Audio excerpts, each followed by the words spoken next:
লঙ্কা ফোড়ন দিয়ে মাছ ভাজা তেলে আলুগুলো ভেজে নিলাম। হলুদ, পরিমাণ মতো নুন দিয়ে দিলাম। লাল লাল করে ভেজে নিয়েছি।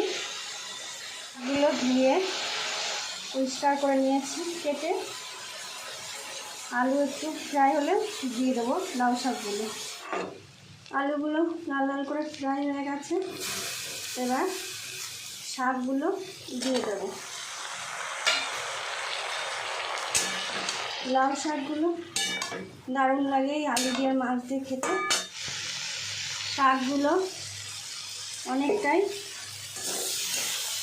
জল শুকিয়ে গেছে, এবার সিদ্ধ হয়ে গেছে। এবার একটু জল দেব।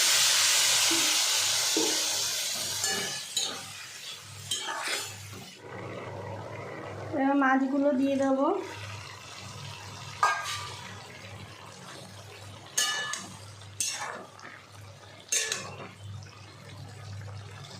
একটু ঢাকা দিয়ে দেব।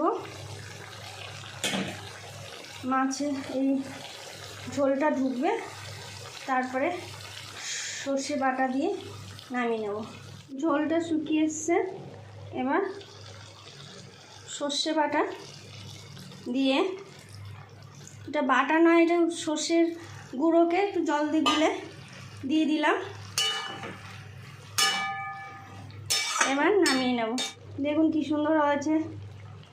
এইভাবে লাউ শাক মাছ দিয়ে খেতে কে কে ভালোবাসো তারা বাড়ি করে খাবে। একটা লাইক করবে, কমেন্টে জানাবে কেমন হয়েছে, আর শেয়ার করে দেবে।